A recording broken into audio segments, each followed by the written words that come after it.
Hello everyone, welcome to atomic English. चलिए शुरू करते हैं आज का एडिटोरियल एनालिसिस। इस क्लास की स्टार्टिंग में आपको मिलेंगे कुछ इंपॉर्टेंट वर्ड्स ताकि एडिटोरियल अच्छे से समझ में आ सके। देन एडिटोरियल एनालिसिस करेंगे और लास्ट में करेंगे various MCQs on comprehension and grammar, जो कि एग्जाम पॉइंट ऑफ व्यू से एक अच्छी प्रैक्टिस है। आपका रीडिंग कॉम्प्रिहेंशन और ग्रामर का पोर्शन इस क्लास में स्ट्रॉन्ग हो जाता है।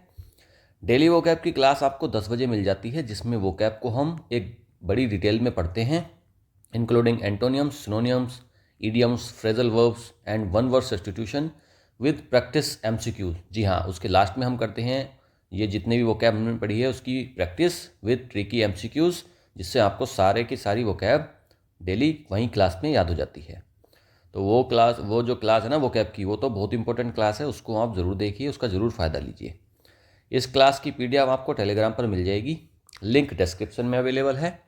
वहाँ से पीडीएफ डाउनलोड करें और ख़ुद से भी प्रैक्टिस करने की कोशिश करिए, जो कि काफ़ी हेल्पफुल रहेगा आपके लिए। आपका जो वो अनसीन पैसेज वगैरह के क्वेश्चंस आते हैं वो फिर उसमें दिक्कत नहीं आएगी आपको। चलिए फिर शुरू करते हैं आज की क्लास। और आज का पहला वर्ड है इनहेबिटेंट। यह होता है एक नाउन। इनहेबिटेंट का मतलब हिंदी में होता है निवासी। अ पर्सन और एनिमल, कोई व्यक्ति या फिर कोई एनिमल, कोई जानवर, that lives in a particular place, जो किसी एक पर्टिकुलर जगह पर रहता है, तो उसको बोल देते हैं inhabitant. The inhabitants of the island rely on fishing for their livelihood. जो इनहेबिटेंट्स हैं ना, जो निवासी हैं किसी एक आइलैंड के, वो रिलाई ऑन करते हैं मतलब निर्भर रहते हैं फिशिंग पर, मतलब मछली मारकर खाते हैं वो, फॉर देयर लाइवलीहुड, अपनी लाइवलीहुड मतलब जीवन यापन के लिए। सिनोनिम देखते हैं। इनहेबिटेंट है, निवासी है मतलब रेजिडेंट है। ड्वेलर है वहाँ का, वहाँ पर वो ड्वेल करता है, ड्वेल का मतलब होता है रहना। सिटीजन है वहाँ का, तो तीन इसके सिनोनिम्स हो जाते हैं। ड्वेलर को मार्क कर लो, बहुत अच्छा है ये ड्वेलर। अच्छा, एक तरफ तो वहाँ का रेजिडेंट है, निवासी है, वहाँ का सिटीजन है, लेकिन दूसरी तरफ फॉरेनर है, बाहर का है, किसी दूसरी जगह से आया हुआ है, तो इसका उल्टा एंटोनिम हो जाएगा फॉरेनर, या फिर विजिटर है, केवल विजिट करने के लिए आया है, वहाँ का रहता नहीं है। आउटसाइडर है, बाहर का है। ओके, चलिए अगला देखते हैं। अगला वर्ड है कैटेस्ट्रोफे। कैटेस्ट्रोफे का मतलब ये होता है एक नाउन, इसका मतलब होता है आपदा या फिर विपत्ति। कैटेस्ट्रोफे मतलब आपदा या फिर विपत्ति। A sudden and wide spread disaster. एक सडन और वाइड स्प्रेड मतलब काफ़ी भीषण तबाही वाली कोई चीज़ है, उसको बोलते हैं कैटेस्ट्रोफे। तबाही आप इससे मतलब समझ लेना, तबाही से मतलब होता है इसका।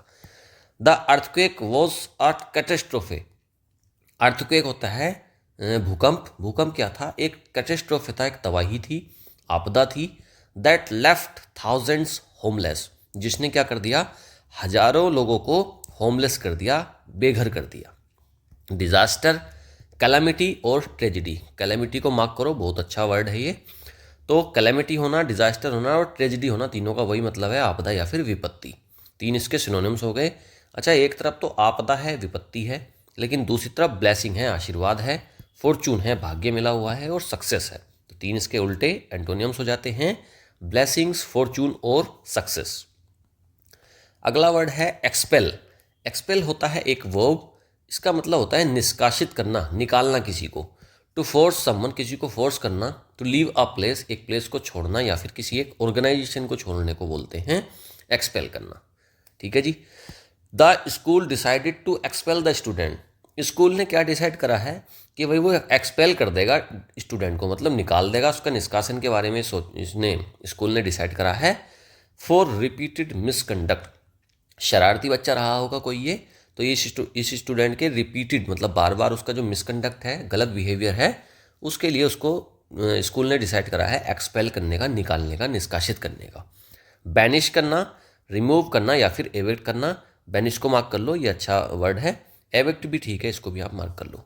तो इन तीनों का मतलब वही होता है, निकालना या फिर निष्कासित करना। अच्छा, एक तरफ तो निकाल रहे हैं, निष्कासन हो रहा है, लेकिन दूसरी तरफ करा जा रहा है उसको एडमिट। तो एडमिट मतलब उसको प्रवेश दिया जा रहा है, तो इसका उल्टा एंटोनियम हो जाएगा एडमिट करना। आप वेलकम कर रहे हो या फिर इंक्लूड कर रहे हो, तो तीन इसके एंटोनियम्स हो जाते हैं ये। अगला है आउटराइटली। आउटराइटली होता है एक एडवर्ब, और इसका मतलब होता है स्पष्ट रूप से और पूरी तरह, कंप्लीटली, विदाउट रिजर्वेशन और हेजिटेशन, मतलब स्पष्ट रूप से, पूरी तरीके से, तो कंप्लीटली हो गया, या फिर बिना किसी रिजर्वेशन के या बिना किसी झिझक के। The company outrightly rejected the proposal due to financial constraints. Company ने ना आउटराइटली मतलब बिना किसी झिझक के स्पष्ट रूप से क्लियरली रिजेक्ट कर दिया है proposal due to financial constraints. Financial तंगी की वजह से उसने प्रपोजल को रिजेक्ट कर दिया है। कंप्लीटली कर दिया है, टोटली या फिर एब्सोल्यूटली, तीन इसके सिनोनिम्स हो जाते हैं। अच्छा, एक तरफ तो कंप्लीटली हो गई चीज़, पूरी तरीके से स्पष्ट रूप से हो गई, लेकिन दूसरी तरफ हो गया पार्शियली, आंशिक रूप से हुई है, इनडायरेक्टली, डायरेक्टली नहीं हुई है, इनडायरेक्टली हुई है, अनसर्टेनली। ठीक है, तो तीन इसके एंटोनिम्स हो जाते हैं, पार्शियली, इनडायरेक्टली और अनसर्टेनली। अगला वर्ड है रिलोकेट। रिलोकेट होता है एक वर्ब, इसका मतलब होता है स्थानांतरित करना, to move to a different place, किसी एक दूसरे जगह पर भेजने को बोलते हैं या फिर ट्रांसफ़र करने को बोलते हैं रिलोकेट करना। देखो, री मतलब दोबारा, लोकेट मतलब उसको लोकेट करना, उसको स्थापित करना। तो किसी चीज़ को, किसी व्यक्ति को आप अगर दोबारा से लोकेट कर रहे हो, कहीं पर भेज रहे हो, रख रहे हो, उसको बोलते हैं relocate. Many families had to relocate after the flood destroyed their homes. बहुत सारी फैमिलीज़ को क्या करना पड़ा है, हैड टू मतलब मजबूरी में उनको क्या करना पड़ा है, रिलोकेट करना पड़ा है, मतलब स्थानांतरित करना पड़ा है। After the flood destroyed their Holmes, जो फ्लड आई थी, फ्लड ने उनका घर को कर दिया था डिस्ट्रॉय, तो उस मतलब बर्बाद हो गया था उनका घर, उसके बाद क्या हुआ है, उनको रिलोकेट करना पड़ा है। मूव करना, ट्रांसफ़र करना या फिर शिफ्ट करना, तीन सिनोनिम्स हो जाते हैं। अच्छा, एक तरफ तो शिफ्ट करा जा रहा है, ट्रांसफ़र करा जा रहा है, मूव करा जा रहा है, लेकिन दूसरी तरफ स्टे, वहीं पर रुके हुए हैं, सेटल, वहीं सेटल हैं, रिमेन मतलब वहीं पर हैं, कहीं गए नहीं हैं। तो तीन इसके उल्टे एंटोनिम्स हो जाते हैं, स्टे, सेटल और रिमेन। अगला वर्ड है इंपीरियल। ये होता है एक एडजेक्टिव, इसका मतलब होता है शाही या फिर साम्राज्यिक। ठीक है, रिलेटिंग टू शाही, मतलब शाही से मतलब आप समझ लो एम्पायर से या फिर किसी एम्परर से मतलब है, रिलेटिंग टू एन एम्पायर या फिर एम्परर। एम्पायर होता है राज्य और एम्परर होता है राजा। द इम्पीरियल पैलेस, पैलेस होता है महल, जो इम्पीरियल, जो शाही पैलेस है ना, जो शाही महल है, was a symbol of the rulers power. वो किस चीज़ का सिंबल था, रूलर मतलब जो शासक था वहाँ का, उसकी पावर का ये सिंबल था इम्पीरियल पैलेस। दो वर्ड है ना, प्लेस से इसको मतलब प्लेस, प्लेस तो जगह को बोलते हैं, और पैलेस इसमें ए लगा है, PALACE। पैलेस होता है महल, प्लेस होती है कोई जगह। रॉयल, मैजेस्टिक, रॉयल है कोई चीज़, मैजेस्टिक है या फिर रीगल है, तो तीनों का मतलब वही है, शाही। अच्छा, एक तरफ तो शाही है जिसमें राजा महाराजा रहते थे, तो या फिर राजा महाराजा से कोई चीज़ संबंधित है तो वो तो शाही हो गई ना, रॉयल हो गई वो चीज़। लेकिन दूसरी तरफ कॉमन है, आम सी बात है, आम नागरिकों की से संबंधित है वो चीज़। डेमोक्रेटिक है, लोगों से संबंधित है, आम लोगों से, सबऑर्डिनेट से संबंधित है, छोटे लोगों से। तो ये तीन इसके एंटोनिम्स हो जाते हैं। आगे अनइक्विवोकल, इसको प्रोनाउंस करिए द्वारा, अनइक्विवोकल। ये होता है एक एडजेक्टिव, स्पष्ट या फिर संदेह रहित, जिसमें कोई डाउट ना हो, उसको बोलते हैं अनइक्विवोकल, एकदम क्लियर। लिविंग नो डाउट, जिसमें कोई संदेह ना रहे, क्लियर है कोई चीज़, एकदम डेफिनेट है। द जज gave an unequivocal verdict against corruption. जज ने क्या दिया है, एक अनइक्विवोकल वर्डिक्ट, वर्डिक्ट होता है जजमेंट, फैसला, फैसले को बोलते हैं वर्डिक्ट। तो जज ने क्या दिया है, एक अनइक्विवोकल, एक बिल्कुल क्लियर, एक डेफिनेट जजमेंट दिया है, वर्डिक्ट दिया है अगेंस्ट करप्शन, भ्रष्टाचार के खिलाफ। क्लियर होना, एब्सोल्यूट होना और अनएम्बिगुअस, इसको मार्क कर लो, बहुत अच्छा है, ये काफ़ी एग्जाम में मिलता है देखने के लिए। तो तीन हो गए ये, क्लियर, एब्सोल्यूट और अनएम्बिगुअस, एकदम स्पष्ट होना। अच्छा, एक तरफ तो चीज़ें स्पष्ट हैं, साफ, एकदम साफ पता चल रहा है कि भाई कोई इसमें वो नहीं है, साफ एकदम क्लैरिटी हो रही है, डेफिनेट है। लेकिन दूसरी तरफ है डाउटफुल, उसमें डाउट आ रहा है ना, संदेह है उसके अंदर। तो इसका उल्टा एंटोनिम हो जाएगा डाउटफुल, अनसर्टेन है कोई चीज़, या फिर एम्बिगुअस। अनएम्बिगुअस का उल्टा ही हो गया ये एम्बिगुअस। ठीक है जी, मतलब अस्पष्ट। आगे ऑथोरिटेरियन। ऑथोरिटेरियन होता है एक एडजेक्टिव, इसका मतलब होता है तानाशाही या फिर सत्तावादी को बोलते हैं authoritarian. Favouring strict obedience to authority at the expense of personal freedom. तानाशाही आप इसका मतलब समझ लो, बस वही है कि जो चीज़ तानाशाही होती है उसी को बोलते हैं authoritarian. The country was ruled by an authoritarian. Country किसके द्वारा रूल करी गई थी? वो करी गई थी एक ऑथोरिटेरियन के, या फिर डिक्टेटर भी आप इसमें बोल सकते हो, ठीक है। एक ऑथोरिटेरियन गवर्नमेंट के द्वारा करी गई थी फॉर डेकेड्स। डेकेड्स होता है 10 ईयर्स की एक पीरियड होता है ना, 10 साल का समय, उसका बोलते हैं डेकेड। तो दशक हिंदी में बोल देते हैं दशक, तो वही है ये डेकेड। तो कंट्री को रूल करा था ऑथोरिटेरियन गवर्नमेंट ने, तानाशाही सरकार ने, फॉर डेकेड्स, दशकों तक। डिक्टेटोरियल, डिक्टेटोरियल हो गया, टिरैनिकल और ऑपरेसिव, ठीक है, तीन इसके सिनोनिम हो जाते हैं। टिरैनिकल को मार्क कर लो, अच्छा है ये। अच्छा, एक तरफ तो भाई तानाशाही है ना, सत्तावादी हो रही है चीज़ें, डिक्टेटरशिप में चल रही हैं, लेकिन दूसरी तरफ डेमोक्रेटिक है ना, ये लोकतंत्र की तरीके से है। तो डेमोक्रेटिक हो गया, लिबरल है, एकदम फ्री है, लीनियंट है। तो तीन इसके एंटोनियम्स हो जाते हैं, डेमोक्रेटिक, लिबरल और लीनियंट। अगला है एलिनेट। एलिनेट होती है एक वर्ब, इसका मतलब होता है पराया करना या फिर दूर कर देना। To make someone feel isolated, किसी को आप आइसोलेट फील करा रहे हो, अकेला फील करा रहे हो, एंड और एस्ट्रेंज, अलग फील करा रहे हो उसको, ठीक है जी। हिज रूड बिहेवियर, उसके रूड बिहेवियर ने बिगैन टू एलिनेट, मतलब अलग कर दिया, हिज क्लोजेस्ट फ्रेंड, उसका रूड बिहेवियर था, उसके रूड बिहेवियर से क्या हो गया, उसके दोस्त अलग होना शुरू हो गए, उनको पराया समझना शुरू कर दिया उनको, ठीक है जी। तो ये जो बिहेवियर होता है, रूड बिहेवियर, ये वैसे भी सबसे अलग ही करता है आपको, ये कहीं का नहीं छोड़ता। तो his rude behaviour began to alienate his closest friends. Isolate, estrange और डिस्टेंस, ये तीन इसके सिनोनिम्स हो जाते हैं। एस्ट्रेंज को मार्क करो, ये काफ़ी इंपॉर्टेंट है। अच्छा, एक तरफ तो भाई पराया करा जा रहा है, दूर करा जा रहा है, आइसोलेट करा जा रहा है, लेकिन दूसरी तरफ बी फ्रेंड, दोस्ती बनाई जा रही है, रिकॉन्साइल करा जा रहा है। रिकॉन्साइल का मतलब होता है दोबारा से सुलह बनाना, मार्क कर लो, अच्छा है ये। रिकॉन्साइल करा जा रहा है, दोबारा से सुलह करी जा रही है, यूनाइट करा जा रहा है, मतलब एक हो रहे हैं दोबारा से। तो तीन इसके एंटोनिम्स हो जाते हैं, बी फ्रेंड, रिकॉन्साइल और यूनाइट। अगला वर्ड है डेस्परेट। ये होता है एक एडजेक्टिव, इसका मतलब होता है हताश या फिर निराशाजनक। डेस्परेट है मतलब फीलिंग होपलेस और अर्जेंट इन नीड, मतलब एक हताश स्थिति है, निराशाजनक, दुखी है कोई, उसको बोलते हैं desperate. The refugees were in desperate need of food and shelter. Refugees क्या थे, एक ऐसी डेस्परेट नीड में थे, काफ़ी ज़्यादा अर्जेंट नीड में थे। डेस्परेट मतलब बहुत ज़्यादा ज़रूरत होना, मिजरेबल कंडीशन को आप बोल सकते हो। तो डेस्परेट नीड में थे ऑफ फूड एंड शेल्टर, उनको खाना चाहिए था, और शेल्टर होता है मतलब छत वगैरह को बोल देते हैं, जो रहने की जगह होती है ना, उसको शेल्टर बोल देते हैं। तो शेल्टर और फूड की उनको डेस्परेट नीड थी, बहुत ज़्यादा ज़रूरत थी। होपलेस होना, क्रिटिकल होना, अर्जेंट होना, तीन इसके सिनोनिम्स हो जाते हैं। अच्छा, एक तरफ तो आप होपलेस हो, आप निराश हो, बिल्कुल हताश हो गए हो, कोई आपकी होप नहीं बची है, लेकिन दूसरी तरफ आपको होप है, होपफुल है, आप कॉन्फिडेंट हो। देखो, आप अगर हताश नहीं होंगे, आप खुश होंगे, तो सारी चीज़ें आपके पास होंगी, आपको किसी चीज़ की ज़रूरत नहीं होगी, तब आप होंगे कॉन्फिडेंट। तो इसका उल्टा एंटोनियम हो जाता है होपफुल, कॉन्फिडेंट, और आप सिक्योर हो, तीनों हो गए इसके एंटोनियम्स। चलिए, वर्ड्स कंप्लीट हो गए हैं, अब करते हैं एडिटोरियल एनालिसिस। और आज का एडिटोरियल का टॉपिक है अ call for chaos on Donald Trump's Gaza Strip proposal. Donald Trump ने अभी गाजा स्ट्रिप के लिए एक प्रपोजल रखा है, उसके ऊपर आज का एडिटोरियल बेस्ड है। काफ़ी मज़ेदार एडिटोरियल है। डोनाल्ड ट्रंप के एक्शन देखना आप इसमें, कैसे कैसे एक्शन ये ले रहे हैं। जब से राष्ट्रपति बने हैं तब से कुछ ना कुछ डेली आपको एक्शन देखने को मिलता है। अभी रिसेंटली इन्होंने वो शुरू कर दिया है, डिपोर्ट कर रहे हैं जो इलीगल इमिग्रेंट्स हैं। हमारे देश में भी इन्होंने हमारे इलीगल इमिग्रेंट्स को भेजा है, तो वो बड़ा अजीब है, बड़ा विचित्र है। मिलिट्री प्लेन से भेज रहे हैं और हैंडकफ, उनके हाथ बांधकर, हाथ पैरों में जंजीरें डालकर तब भेज रहे हैं, जैसे कि बहुत बड़े कोई क्रिमिनल्स हैं।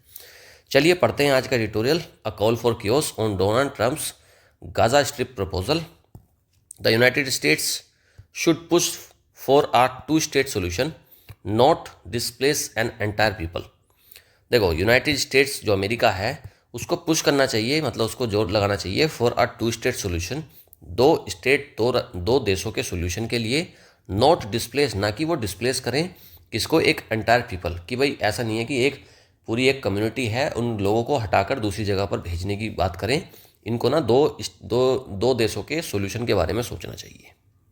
चलिए, when the state of Israel was created in Palestine in 1948, more than 7 lakh Palestinians, the land's original inhabitants, were displaced. जब ये इज़राइल बना था ना, जब ये इज़राइल देश, स्टेट का मतलब होता है देश से, तो when the state of Israel, जब इज़राइल देश बना था, वॉज क्रिएटेड इन पैलेस्तीन में बना था जब ये इन 1948 में, more than 7 lakh Palestinians, 7 lakh से ज़्यादा Palestinians, the lands original inhabitants, जो उस जगह के ओरिजिनल सिटीजन थे, वर डिस्प्लेस, इनहेबिटेंट्स होता है सिटीजन, तो वर डिस्प्लेस्ड, तो वो क्या हो गए थे, डिस्प्लेस हो गए थे।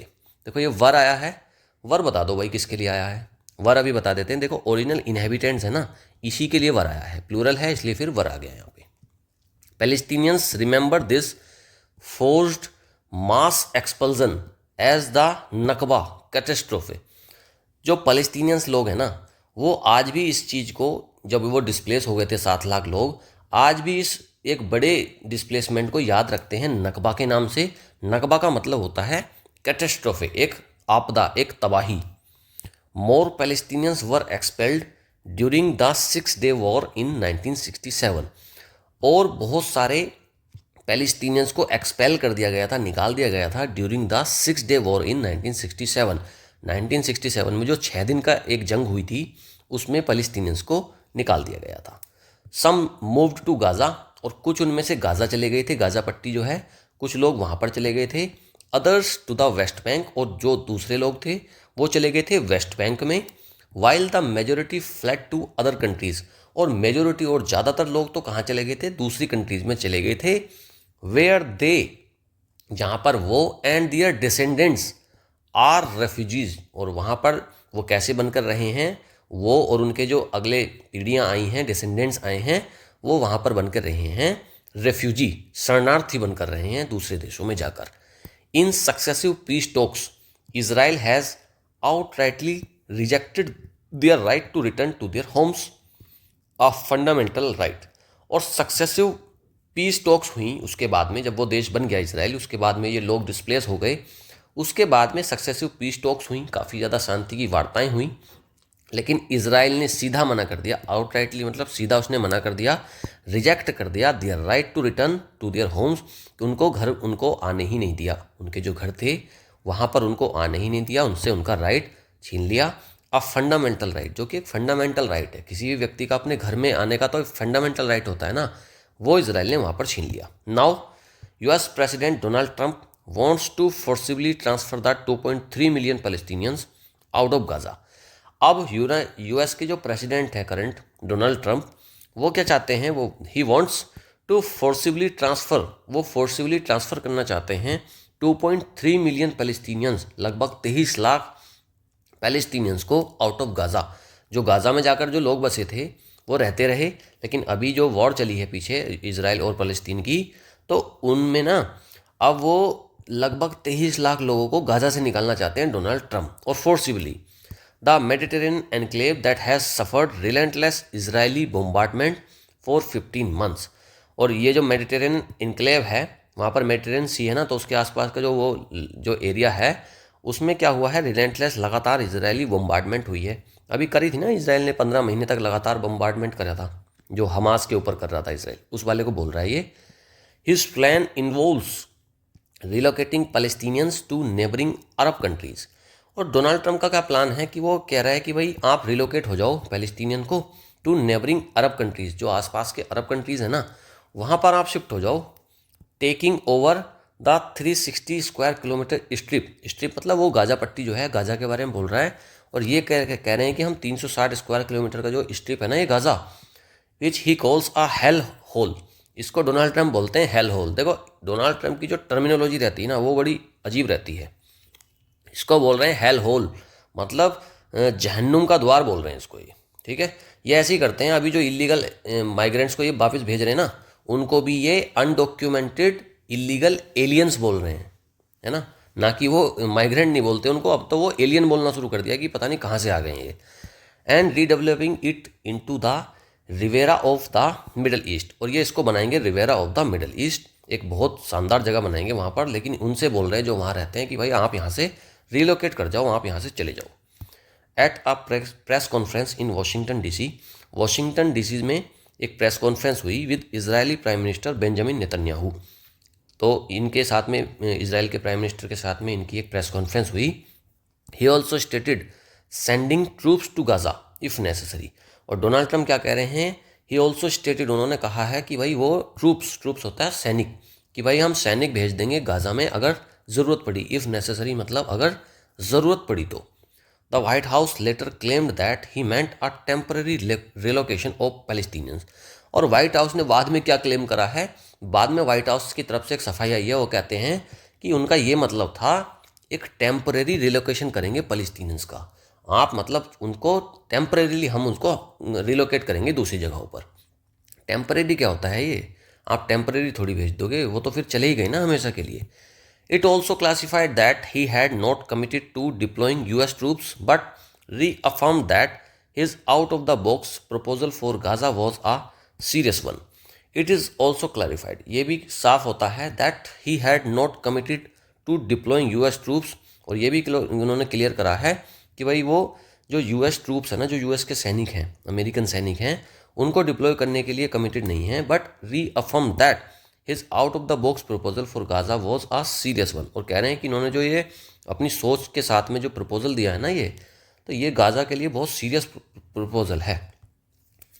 However mister Trump's plan has at least 3 fundamental problems.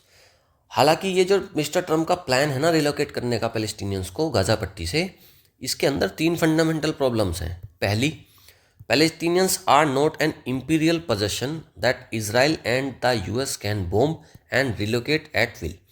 देखो, पहली प्रॉब्लम ये है, जो पैलेस्टीनियंस है ना, ये कोई इम्पीरियल पोजेशन तो है नहीं कि आप इनको उठाओ, इजराइल और US उठाएंगे, बॉम्ब करेंगे और रिलोकेट कर देंगे। ये व्यक्ति हैं, ये लोग हैं, ह्यूमंस हैं ये।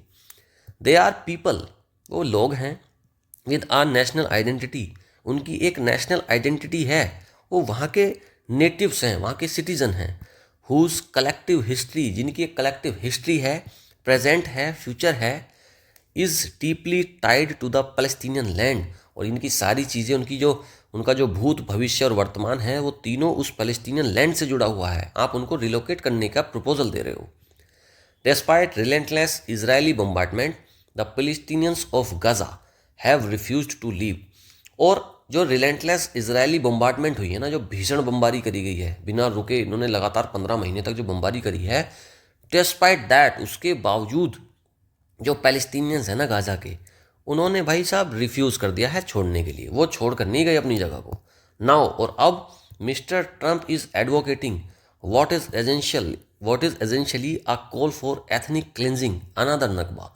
और अब जो ये डोनाल्ड ट्रंप जिस चीज़ की वकालत कर रहे हैं ना, what is essential, और अब उसको वो क्या करने की कोशिश कर रहे हैं, वो कह रहे हैं कि भाई एक कॉल है ये फॉर एथनिक क्लेंजिंग। तो आप तो एक एथनिक क्लेंजिंग करना चाह रहे हो, एक पूरी जो वहाँ पर कम्युनिटी है उसकी आप सफाई करना चाह रहे हो। अनदर नकबा, दूसरा एक नकबा पीछे आया था ना, वो कैटास्ट्रोफ, एक आपदा, तबाही, तो आप एक दूसरा नकबा लाना चाह रहे हो यहाँ पर। सेकंड, अच्छा एक प्रॉब्लम तो समझ में आ गई। दूसरी प्रॉब्लम बताया सेकंड, जो अरब कंट्रीज़ है ना, including many of America's allies होते हैं दोस्त, तो जो दूसरे अरब कंट्रीज़ हैं जो अमेरिका के दोस्त हैं, have unequivocally rejected Mr Trump's proposal, और उन्होंने बिल्कुल स्पष्ट रूप से क्लियरली रिजेक्ट कर दिया है मिस्टर ट्रम्प का ये प्रपोजल। दे अंडरस्टैंड दैट, वो समझते हैं, Palestinians who were forcefully removed never manage to return. उनको पता है कि ये जो पैलेस्टीनियंस को अब फोर्सफुली रिमूव कर दोगे एक जगह से, वहाँ से गाजा से, वो कभी भी मैनेज नहीं कर पाएंगे कि वो वापस आए, वो वापस आ ही नहीं पाएंगे फिर। Even authoritarian Arab rulers, regardless of their dependence on US aid, must pay attention to the sentiments of their people who overwhelmingly support Palestinian rights. और जो ऑथोरिटेरियन अरब रूलर्स हैं, जो डिक्टेटर टाइप के जो अरब के रूलर्स हैं, regardless of their dependence on the US aid, जो कि US पर डिपेंड करते हैं, US की एड मतलब हेल्प को बोलते हैं, जो US की एक बहुत ज़्यादा डिपेंडेंट हैं उसकी हेल्प पर, उसके बावजूद भी मस्ट पे अटेंशन, उनको ध्यान देना चाहिए, to the sentiments of their people, अपने लोगों के सेंटिमेंट्स पर, उनकी भावनाओं पर, who overwhelmingly support Palestinian rights, जो कि ओवरवेलमिंगली काफ़ी ज़ोर से सपोर्ट करते हैं पैलेस्टीनियन राइट्स को। थर्ड और तीसरी क्या बात है, mister Trump's vision of rebuilding Gaza aligns closely with the Israeli far right's agenda. और जो तीसरी बात है वो ये है, तीसरी प्रॉब्लम, कि मिस्टर ट्रम्प का जो विज़न है ना कि भाई गाज़ा को रिबिल्ड करने का जो उनका विज़न है वो अलाइन करता है किस चीज़ से? Closely with the Israeli far right's agenda. Israel की जो राइट विंग का एजेंडा है उससे वो क्लोजली अलाइन करता है, मिलता है। Resettling the land with Jewish settlers, और इसराइल का क्या एजेंडा है कि भाई जो रीसेटलिंग करें उस लैंड की जीविश सेटलर्स मतलब यहूदियों से। तो उसी के जो ट्रम्प का विज़न है वो उनके जैसा ही है, इसराइल वालों के जैसा। This will further alienate an already desperate population and plant yet another time bomb in West Asia. This will further alienate, वो फिर और अलगाव पैदा करेगा। An already desperate population, already जो काफ़ी ज़्यादा वल्नरेबल, काफ़ी ज़्यादा दुखी पीड़ित पॉपुलेशन है उसको और ज़्यादा अलग कर देगा। And plant yet another time bomb in West Asia, और वेस्ट एशिया में एक दूसरा टाइम बॉम्ब लगा देगा। टाइम बॉम्ब मतलब अभी तो आप चीज़ों को फोर्सफुली कर दोगे, लेकिन बाद में in the long run it will create much problems, बहुत ज़्यादा इसके बाद प्रॉब्लम्स क्रिएट होंगी। तो वो एक तरह का टाइम बॉम्ब है, आप अभी कर दोगे वो लग जाएगा, लेकिन कभी वो आगे चलकर फटेगा। Mr Trump must abandon his calls for the ethnic cleansing and instead use America's influence to ensure a successful ceasefire in Gaza. Mr Trump को ये छोड़ना चाहिए, ये जो आप बोल रहे हो ना एथनिक क्लेंजिंग के बारे में कि भाई इसको रिलोकेट कर देंगे, तो इसको आपको अबेंडन करना चाहिए, इस बात को छोड़ दो। एंड इंस्टीड, और उसकी जगह पर यूज़ करना चाहिए अमेरिका का influence to ensure a successful ceasefire in Gaza, और गाज़ा में एक सक्सेसफुल सीज फायर मतलब युद्ध विराम लगाने की कोशिश करनी चाहिए मिस्टर ट्रम्प को। The US should be working toward a lasting just solution, one that acknowledges Palestinian rights and upholds the principles of peace and stability in the region। US को क्या करना चाहिए? वर्क करना चाहिए टुवर्ड्स, मतलब किस चीज़ की तरफ वर्क करना चाहिए? एक लास्टिंग जस्ट सॉल्यूशन, एक ऐसे सॉल्यूशन की तरफ, वन दैट एक्नोलॉजेज पैलेस्टीनियन राइट्स, और एक ऐसा जो एक्नोलेज करता है पैलेस्टीनियन राइट्स को, और uphold the principles of peace and stability in the region, और जिससे जो राज्य, वो जो एरिया है, रीजन है, उस एरिया में पीस और स्टेबिलिटी स्थापित हो जाए। ये हो गया हमारा कंप्लीट एडिटोरियल एनालिसिस। अब हम करेंगे एमसीक्यूज। ठीक है जी, चलिए शुरू करते हैं। पहले क्वेश्चन में पूछ रहा है कि भाई नकबा का क्या मीनिंग है? नकबा आया था ना, नकबा मतलब आपदा, तबाही, जिसमें बहुत सारे लोग, लाखों लोग को उनको वहाँ पर रिलोकेट कर दिया था, वहाँ से डिस्प्लेस कर दिया था। तो नकबा का मीनिंग पूछा है, विक्ट्री, जीत से कोई मतलब नहीं है, रिवॉल्यूशन नहीं हो रहा और इंडिपेंडेंस भी नहीं हो रही, कैटास्ट्रोफी हो रही है, एक आपदा है, तबाही हो रही है। नकबा का वही मीनिंग है। According to the editorial, what is Donald Trump's proposed plan for Gaza? Gaza के लिए डोनाल्ड ट्रंप ने क्या प्लान करा है? अकॉर्डिंग टू एडिटोरियल, एडिटोरियल के अकॉर्डिंग बताने होते हैं हमको ये क्वेश्चन, अलग से हमको नहीं सोचना होता है, बाहर क्या चल रहा है कोई मतलब नहीं, एडिटोरियल में जो बताया बस वो बताओ। To build a new Palestinian state in Gaza, चलो देखते हैं। To relocate Palestinians to Arab countries and redevelop Gaza, हाँ ये ऑप्शन करेक्ट होगा। टू सपोर्ट पैलेस्टीनियन इंडिपेंडेंस में कोई सपोर्ट नहीं कर रही है। प्रोवाइड फाइनेंशियल एड भी नहीं दे रहे, बी ऑप्शन करेक्ट है। ये रिलोकेट करने को बोल रहे हैं पैलेस्टीनियंस को to Arab countries and redevelop Gaza, और कह रहे हैं कि गाजा को हम दोबारा से रीडेवलप करेंगे और उसको रिवेरा बना देंगे। थर्ड है according to the editorial, what does Trump's plan closely align with, किस चीज़ से ये क्लोजली अलाइन करता है, किस चीज़ से क्लोजली संबंधित है? पैलेस्टीनियन के सेल्फ रूल से नहीं है। एक पीसफुल नेगोशिएशन बिटवीन इजराइल और पैलेस्टीन, कोई जिक्र नहीं आया। अरब लीग का प्रपोजल, अरब लीग की तो बात ही नहीं आई है एडिटोरियल के अंदर। इसराइल के फार राइट एजेंडा, हाँ ये आया था, to resettle Gaza with Jewish settlers, B option correct हो जाएगा। ये मैं दिखा देता हूँ आपको कहाँ पर आया था। इसराइल के फार राइट एजेंडा देखो, the vision of Trump's vision of rebuilding Gaza aligns closely with the Israel's far right agenda, ये रहा ना, तो ये मिल गया आपको, तो वही इसका करेक्ट आंसर है, Israel's far right agenda to resettle Gaza with Jewish settlers. Indirect speech में बदलना है, ट्रांसफॉर्मेशन करनी है। सेंटेंस है ट्रम्प सेड, ट्रम्प ने कहा, I want to relocate Palestinians to Arab countries, ठीक है जी, इसको बनाना है। देखो इसमें ना डायरेक्ट से जब आप इनडायरेक्ट बनाते हो, उसका आप पहले सेंटेंस का जो टेंस है ना वो देख लो, उसके अकॉर्डिंग चेंज कर लो, वहीं से हो जाएगा। बाकी 3-4 ऑप्शन तो वैसे ही एलिमिनेट हो जाएंगे।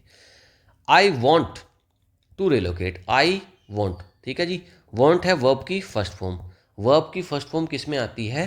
केवल और केवल सिंपल प्रेजेंट में आती है। तो सिंपल प्रेजेंट को हम बनाते कैसे हैं? सिंपल प्रेजेंट का सिंपल पास्ट बना देते हैं, तो उसी से बन जाता है। ट्रम्प सेट सभी में है, ठीक है। वॉन्ट का क्या बन जाएगा? सिंपली वॉन्टेड बन जाएगा। वॉन्ट्स काट दो, ही हैड वॉन्टेड काट दो, विल काट दो, ही वॉन्टेड बचा। आई का बन जाएगा ही, बी ऑप्शन इसका करेक्ट हो जाएगा। वॉन्टेड मतलब सेकंड फॉर्म लगी है ना वो सब्जेक्ट के साथ में, तो बस वो सिंपल पास्ट हो जाता है, उसी में बना दो, बी ऑप्शन करेक्ट हो जाता है। वॉइस ट्रांसफॉर्मेशन करनी है, एक्टिव वॉइस से पैसिव वॉइस में बनाना है। Israel has outrightly rejected their right to return to their homes. देखो इसमें तो मैंने कितनी बार बता रखा है आपको, पैसिव तो बहुत सिंपल होता है। आप इसका जो ऑब्जेक्ट है उसको सब्जेक्ट बनाओ। Their right to return to their homes, their right to return to their homes, ठीक है।